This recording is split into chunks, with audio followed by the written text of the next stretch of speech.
सुनो, एक सीरम जिसे लेने के बाद मरे हुए लोग मौत की नींद से जाग जाते हैं। थोड़ा बचकाना लग रहा है ना, पर मूवी ऐसे ही बनती है। रीएनिमेटर। अगर ये मूवी नहीं देखी आपने तो फिर क्या ही देखा आपने। इस मूवी की उम्र 40 साल हो चुकी है, लेकिन मजे 20-25 वाले देती है। ये बंदा एक सीरम बनाता है और दावा करता है कि इसे लेने के बाद मरे हुए लोग जिंदा हो जाते हैं। इसकी सच्चाई तो हम पता लगा ही लेंगे, पर इन्होंने इस मूवी में जो अंग प्रदर्शन किया है वो लाजवाब है। स्टुअर्ट गॉर्डन जो इस मूवी के डायरेक्टर है, उन्हें इस तरह की मूवीज इन दोनों के साथ और इनकी नोवेल पर बनाने में बहुत मजा आता है। आई थिंक ये इनके साथ 4 मूवीज बना चुके हैं। 2 तो मेरे चैनल पर है और एक तीसरी है। तो दोस्तों, इस मिट्टू रंग की चमकती हुई डिब्बी को नमस्कार करते हुए मरने के बाद जिंदा करना ही क्यों है, इस पर विचार विमर्श करते हुए मूवी शुरू करते हैं।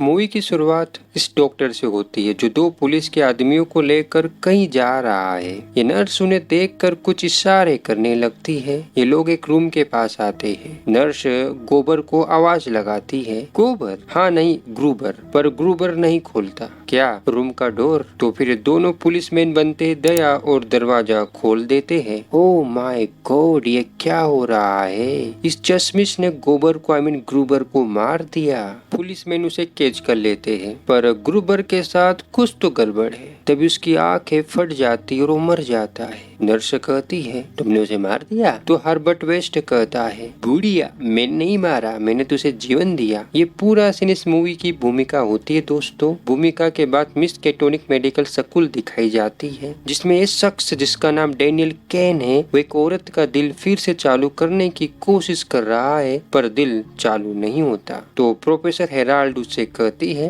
बेटा तुम्हारी कोशिश अच्छी थी, लेकिन तुम इसमें अभी कच्चे हो, इसीलिए बच्चे इसे मुर्दाघर छोड़ाओ। डेनियल उस मोहतरमा को मुर्दाघर ले जा रहा है। ये मुर्दाघर का सिक्योरिटी गार्ड है। डेनियल मोहतरमा को अंदर ले जाता है। यहाँ कुछ तो हो रहा है, इसके बारे में बाद में बात करेंगे। पहले इस मोहतरमा को उसकी मंजिल तक पहुँचा देते हैं और डेनियल उसे पहुँचा देता है। इस रूम को भूलना मत, ये काफी इम्पोर्टेंट है। अब इसकी बात करते हैं। ये डॉक्टर कार्ल हिल है। इन्हें ब्रेन के बारे में काफी नॉलेज है, या कहिए कि इन्होंने ब्रेन के ऊपर काफी ज्यादा रिसर्च कर रखी है और उसी के बेसिस पर इन्होंने एक लेजर तकनीक का विकास किया जिसका वो यूज ब्रेन की सर्जरी के लिए करते हैं। ये काफी बड़ी खोज है। डेनियल उनके काम को देख रहा है। तभी वहाँ पर एलन हेल्सी आते हैं जो इस मिस केटोनिक मेडिकल स्कूल के डीन है। डेनियल उसका पसंदीदा स्टूडेंट है। एलन डेनियल की मुलाकात हर्बर्ट वेस्ट से कराता है। यहाँ पर मैंने एक बात नोटिस की दोस्तों, कि हर्बर्ट वेस्ट और कार्ल हिल की आपस में नहीं जमती। क्यों नहीं जमती, इसके बारे में मैं तुम्हें आगे बताऊंगा। पता नहीं क्यों, पर कार्ल हिल को देखकर अमिताभ बच्चन जी याद आ रहे हैं बार बार। क्यों पता नहीं। खैर, डेनियल केन को एक रूममेट चाहिए तो उसकी एक पीली पर्ची लगा देता है। यह है मेगन हेल्सी, एलन हेल्सी की बेटी। ओ, तो डेनियल ने डीन की बेटी को फंसा लिया। Not bad. फिर ये दोनों करते हैं। जब ये ठंडे हो जाते हैं तो मेगन वहाँ से जाने लगती है। तो डेनियल उसे भूत बनकर डराने लगता है और मेगन डरने लगती है।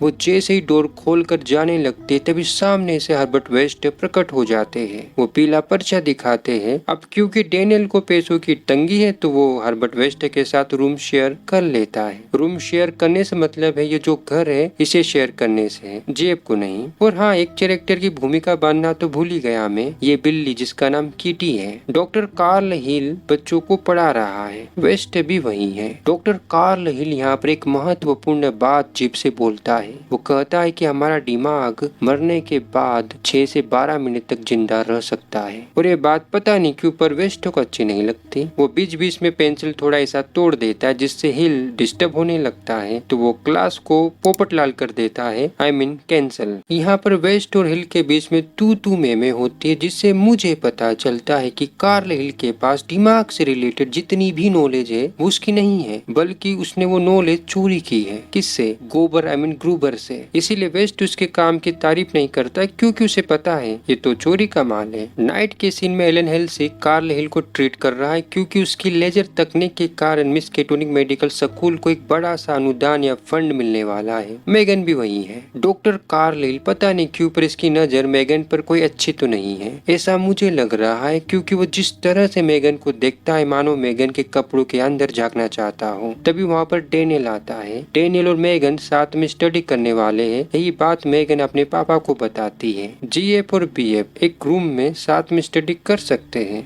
हैं, कोई कमेंट करके बताओ यार। तो ये दोनों वहाँ से चले जाते हैं। वैसे एलन को मेगन और केन के रिश्ते के बारे में पता है। Open minded thinking. हो कार्ल के पास ये पावर है। कार्ल एलन की आंखों में देखते देखते उसे अपने वश में कर लेता है और डेनियल के खिलाफ बोलने लगता है, जैसे कि वो तुम्हारी बेटी का इस्तेमाल कर रहा है, वो उसका इस्तेमाल करके उसे छोड़ देगा। ऐसी बातें बोलता है ताकि एलन का मन डेनियल के प्रति खट्टा हो जाए। सीन डेन और मेगन पर आता है। ये दोनों स्टडी कर रहे हैं, सच में कर रहे हैं, पर डेनियल का मन डोल जाता है, लेकिन मेगन का मन नहीं डोलता, तो बात आगे नहीं बढ़ती। तभी मेगन के मन में किटी को देखने की जिज्ञासा भौर करने लगती है। वो किटी को बुलाती है, पर किटी भी बुलाती है मगर जाने का नहीं। तो ये दोनों उसे खोजने लगते हैं। मेगन उसे ढूंढते हुए वेस्ट के रूम में आती है। ये फ्रिज में क्या चमक रहा है, यही मेगन देखने लगती है। और बिल्ली ये रही, ये तो फ्रिज में सो रही है। ये देखकर पता नहीं क्यों पर मेगन चिल्लाती है। तब तक वेस्ट भी आ चुका होता है। डेनियल भी चिल्लाने की आवाज सुनकर वहाँ आ जाता है। तो तीनों आ चुके हैं। डेनियल किटी को देखता है, इसमें क्या है, छोड़ो। डेनियल वेस्ट से पूछता है, तुमने इसके साथ क्या किया? तो वेस्ट, अरे ये ना मुझे बाहर सोई हुई मिली, बहुत गर्मी थी, तो इसलिए मैंने इसे यहाँ सुला दिया। मैं इसके बारे में तुम्हें बताने वाला था, पर टाइम नहीं मिला। ये सारी थ्योरी सुनकर डेनियल को वेस्ट की बातों पर विश्वास नहीं होता, तो इसीलिए वो किटी को उठाकर वहाँ से ले जाता है। मेगन डेनियल से कहती है, मैं आज रात को सीआईडी बनूंगी और उसकी फाइल की जाँच करूंगी और पता लगाऊंगी कि आखिर ये करने क्या आया है। तभी डेनियल जागता है। उसे बिल्ली की चिल्लाने की चीखें सुनाई दे रही है। डेनियल बेसबॉल बैट लेकर उस चीख को ढूंढने लगता है।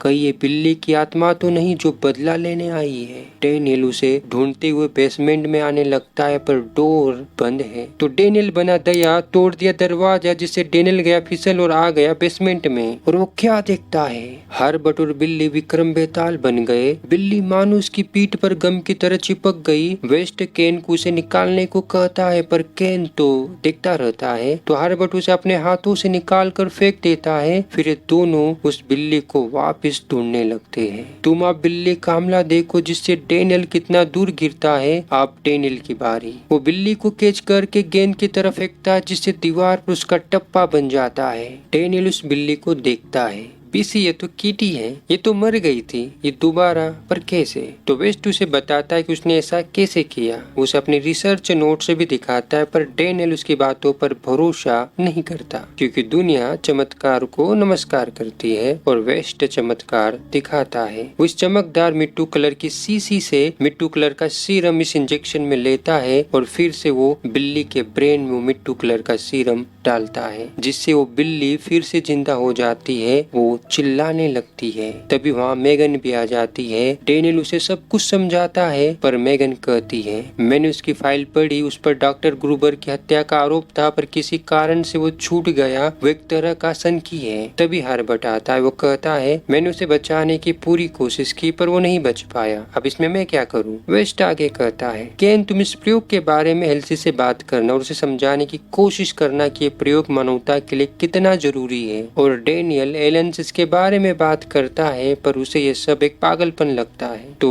डेनियल कहता है, आप इस प्रयोग के बारे में अपनी बेटी से पूछ सकते हो, उस वक्त वो वहीं थी। ये सुनकर एलन को गुस्सा आ जाता है, तुमने इस पागलपन में मेरी बेटी को भी शामिल कर लिया। एक तो तुम मेरी बेटी को डेट कर रहे हो और ऊपर से ये सब। मैं तुम्हें 24 घंटे का टाइम देता हूँ। अगर तुमने माफीनामा पत्र नहीं लिखा तो मैं तुम्हें इस कॉलेज से बाहर निकाल दूंगा। और हाँ, आपसे तुम्हारा उस मुर्दा घर में जाने का विशेष अधिकार समाप्त। तुम आप वहाँ नहीं जाओगे, समझे? ये सारी बातें मेगन भी सुन लेती है। वो कहती है, पापा भी गुस्से में, सब ठीक हो जाएगा, तुम चिंता मत करो, तुम्हें पसंद करते हैं। तभी वहाँ पर वेस्ट आता है। डेनियल वेस्ट के काम से काफी प्रभावित हो चुका है। वो अब उसके प्रयोग में साथ देना चाहता है। ये सुनकर मेगन को गुस्सा आ जाता है और वो वहाँ से चली जाती है। डेनियल एक बॉडी को लेकर मुर्दा घर में जा रहा है। सिक्योरिटी गार्ड भी उसे जाने देता है, क्योंकि भरोसा है, पर भरोसा टूट गया क्योंकि ये तो हर्बर्ट है। ओ, अब मैं समझा, ये लोग यहाँ पर प्रयोग करने आए हैं। तो ये दोनों यहाँ पर अपना परफेक्ट सब्जेक्ट ढूंढने लगते हैं। इधर एलन को प्रोफेसर हेराल्ड से पता चलता है कि डेनियल मुर्दाघर में गया है।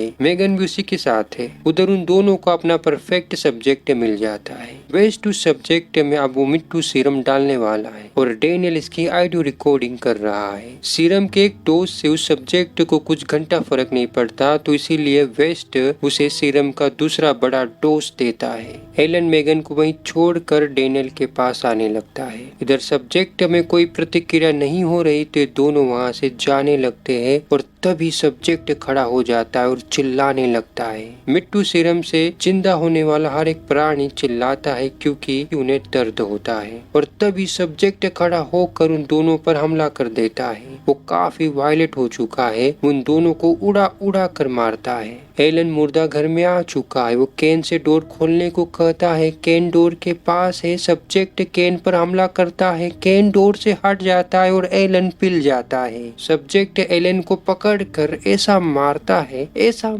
है, बहुत मारता है और आखिर में वेस्ट हड्डियां काटने वाली मशीन से सब्जेक्ट को मार देता है और एलन भी मर चुका है। यहाँ पर वेस्ट को दिखती अपॉर्चुनिटी वो एलन पर प्रयोग करना चाहता है। वो केन से कहता है हम एलसी को वापस लाइफ दे सकते हैं। ये सुनकर डेनियल उसकी हेल्प करता है। मेगन को जवाब भी तो देना है और हाँ, अब मेगन मुर्दाघर की तरफ आ रही है। वेस्ट एलन के ब्रेन में वो मिट्टू सीरम डालता है। डेनियल रिकॉर्डिंग कर रहा है और एलन एलसी आंखें खोल देता है। मेगन आ चुकी है। तभी एलन इन दोनों की गर्दन पकड़कर इन्हें उठाने लगता है। तभी मेगन आकर चिल्लाती है जिससे एलन उन दोनों को छोड़कर वहां से भाग जाता है। सिक्योरिटी गार्ड भी आ चुका है। यहाँ पर वेस्ट एक ऐसी कहानी बनाता है जिसमें एलन हेल्सी पागल होकर इन दोनों को मारने लगता है और एलन की हालत को देखकर सिक्योरिटी गार्ड भी उनकी बात मान लेता है और एलन तो पहले से ही डेनियल पर गुस्सा था, तो एक कहानी काम कर जाती है।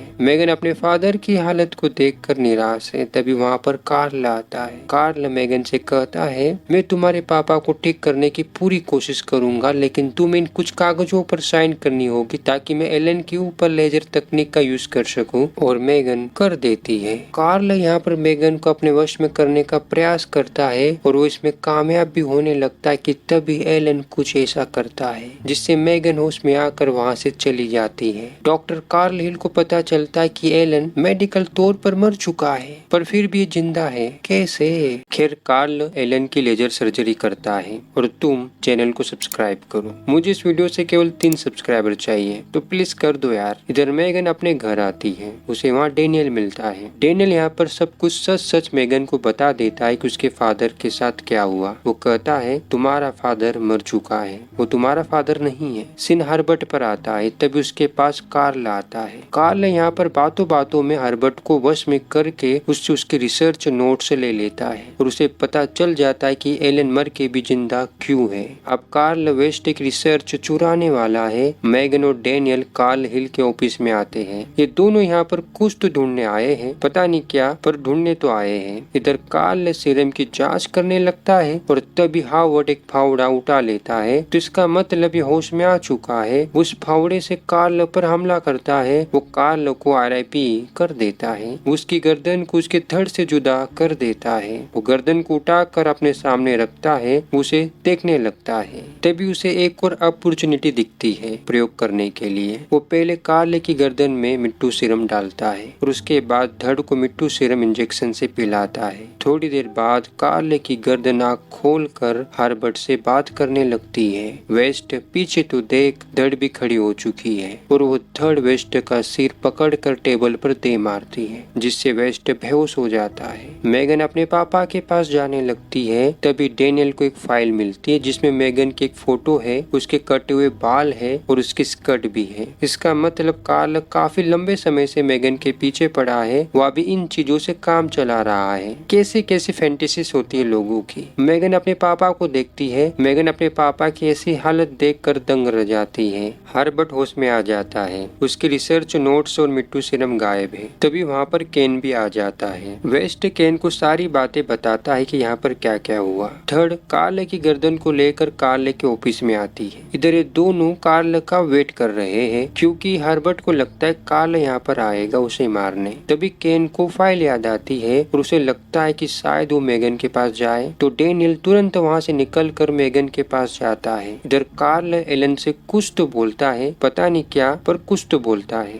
फिर कार्ल मुर्दा घर में जाने लगता है। तुम धड़ का गेटअप देखो। वो गार्ड को चकमा देकर मुर्दा घर में आ जाती है। तुम कार्ल का थोड़ा प्लान जान लो। वो मुर्दा घर की सभी लाशों की दिमाग की लेजर सर्जरी करने वाला है। क्यों, आगे पता चलेगा। डेनियल मेगन के पास आ जाता है। इन दोनों के बीच थोड़ी इमोशनल बातें होने लगती है। मैं तुम्हें भूलना चाहती हूँ, मैं तुमसे नफरत करना चाहती हूँ, तुम यहाँ से चले जाओ। कुछ इस तरह की बातें ये लोग करते हैं, पर तुरंत ये दोनों एक दूसरे को किस भी करने लगते हैं। पर तभी एलन आ जाता है। एलन डेनियल को दीवार में दे मारता है जिससे वो बेहोश हो जाता है और फिर मेगन को पकड़ लेता है। अच्छा, कार्ल ने ये कहा था कि जाओ और मेगन को मेरे पास लाओ। एलन मेगन को लेकर कार्ल के पास आ जाता है। वो गर्दन के पास मेगन को रखता है और फिर एलन मेगन के कपड़े फाड़ देता है और धड़ मेगन के हाथ पैर बांध देती है। हर्बर्ट केन को होश में लाता है, वो आ जाता है। इधर कार्ल की गर्दन और धड़ मेगन के साथ जो करती है वो बताने लायक तो बिल्कुल भी नहीं है। तभी मेगन अपने एक हाथ छुड़ा कर धड़ को झापट लगाती है जिससे ये होता है, जिससे मेगन और डरने लगती है। वो एनिमल का ट्रिप्टी डिमरी का सीन तो इसके सामने 7 महीने का बच्चा है। खैर तभी वहाँ पर हर्बर्ट आ जाता है। वो कार्लो को बातों में उलझाने लगता है और मौका पाकर डेनियल मेगन को छुड़ा लेता है। पर तभी दोस्तों सोए हुए लोग खड़े हो जाते हैं और इन पर धावा बोल देते हैं। ये सभी लोग और एलन कार्ल के दिमाग से जुड़े हैं। कार्ल जो सोचता है ये लोग वही करते हैं। ये कारनामा लेजर तकनीक का है। अब ये लोग कमजोर पड़ चुके हैं। कार्ल अब वेस्ट की भी लेजर सर्जरी कर रहा है। अब इन्हें कौन बचाएगा।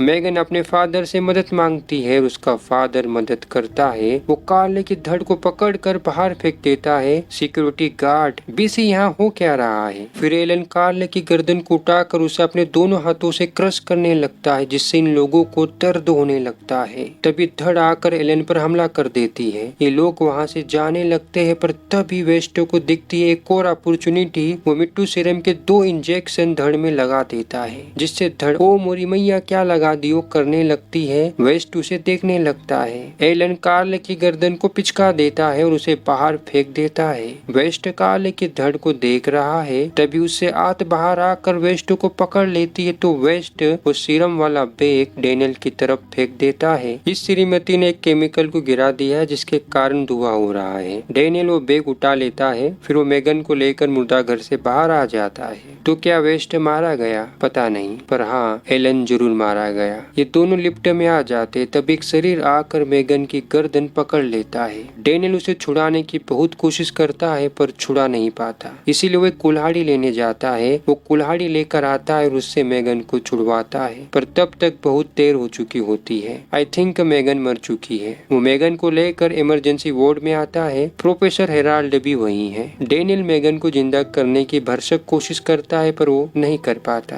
प्रोफेसर हेराल्ड और बाकी के लोग वहाँ से चले जाते हैं। तभी डेनियल बैग से वो सीरम निकालता है और मेगन को देता है। मेगन के चिल्लाने के साथ ये मूवी राम प्यारी मतलब खत्म हो जाती है। देखो मूवी काफी बढ़िया थी। अगर आपको इसका पूरा आनंद लेना है तो आपको मूवी देखनी पड़ेगी। हम इस मूवी में ये नहीं बताया जाता है कि वेस्ट ने वो सीरम कैसे बनाया और वो सीरम किस तरह से काम करता है। इसे छोड़ दे तो मूवी ओवरऑल काफी मजे देने वाली है।